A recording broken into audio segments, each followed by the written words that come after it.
அகிலம் மீடியா நேயர்களுக்கு வணக்கம். ட்ரம்ப் நண்பர் சார்லி கிர்க் கொலையாளி கைது. யார் இந்த டைலர் டிராபின்சன்? துப்பாக்கியுடன் பாடல் வரி.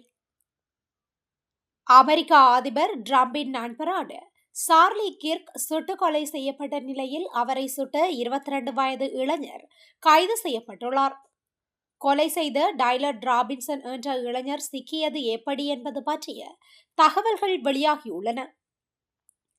அமெரிக்க அதிபர் டொனால்ட் ட்ரம்பின் நண்பரும் வலதுசாரி ஆர்வலருமான சார்லி கிர்க் உட்டா பல்கலைக்கழகத்தில் செப்டம்பர் 10 நடந்த ஒரு நிகழ்ச்சியில் பேசிக் கொண்டிருந்த போது சுட்டுக் கொல்லப்பட்டார்.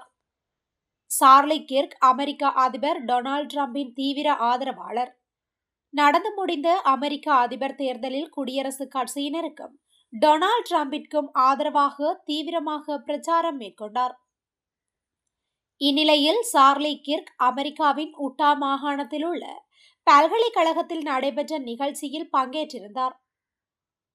அந்த நிகழ்ச்சியில் சார்லி கிர்க் பேசிக் கொண்டிருந்த போது அவரை நோக்கி துப்பாக்கி சூடு நடந்தது.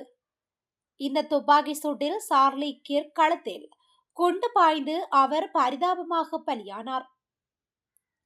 இந்த சம்பவத்தில் பல்வேறு தனிப்படைகள் அமைத்து கொலை குற்றவாளி தேடப்பட்டு வந்த நிலையில் டைலர் ராபின்சன் என்ற 22 வயது இளைஞர் கைது செய்யப்பட்டுள்ளார்.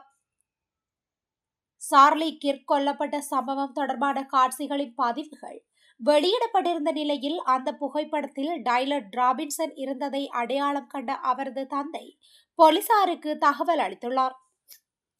இதையடுத்து டைலர் ராபின்சனை போலீசார் கைது செய்துள்ளனர். எங்களிடம் சரியான நபர் காவலில் இருப்பதாக நாங்கள் உறுதியாக நம்புகின்றோம். ஆனால் அவர் யார், ஏன் அவர் சார்லி கிர்க்கை சுட்டுக் கொன்றார் என்பதற்கான முழு தகவல்களையும் பெறுவதற்கு தீவிர விசாரணையில் ஈடுபட்டுள்ளோம் என FBI தரப்பில் தெரிவிக்கப்பட்டுள்ளது.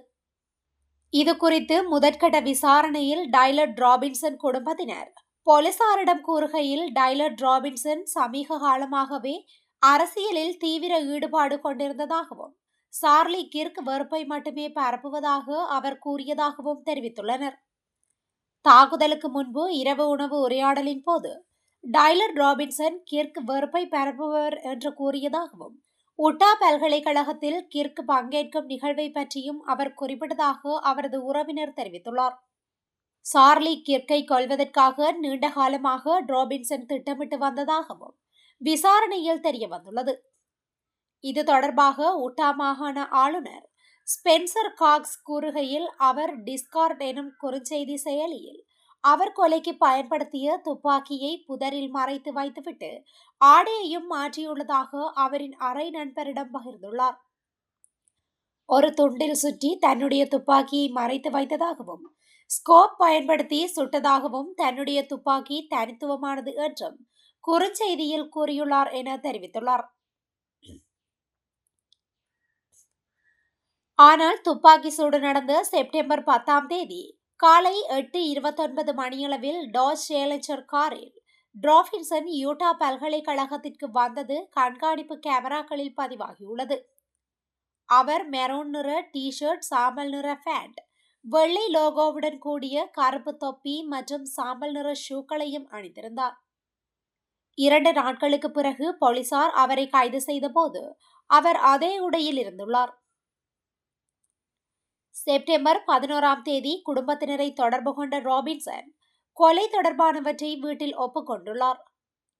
அதன் அடிப்படையிலேயே புலன் விசாரணை அதிகாரிகள் ராபின்சனை கைது செய்து விசாரணை நடத்தி வருகின்றனர். சார்லி கிர்க் கொலை தொடர்பாக 7000க்கும் மேற்பட்ட தடயங்களும் குறிப்புகளும் கிடைத்துள்ளதாக அதிகாரிகள் தெரிவித்துள்ளனர். டைலர் ராபின்சன் சுட பயன்படுத்திய துப்பாக்கியும் மீட்கப்பட்டுள்ளது. துப்பாக்கியுடன் மீட்கப்பட்ட ஷெல்லுறைகளில் ரகசிய செய்திகள் பொறிக்கப்பட்டிருந்துள்ளன. அதில் பாசிசத்திற்கு எதிரான சின்னங்கள் பொறிக்கப்பட்டிருந்ததாகவும் o bella ciao, bella ciao, ciao ciao பாடல் வரி பொறிக்கப்பட்டு இருந்ததாகவும் தகவல் வெளியாகியுள்ளது. இதுபோன்ற செய்திகளை உடனுக்குடன் அறிந்து கொள்ள அகிலம் மீடியாவுடன் இணைந்திருங்கள். நன்றி, வணக்கம்.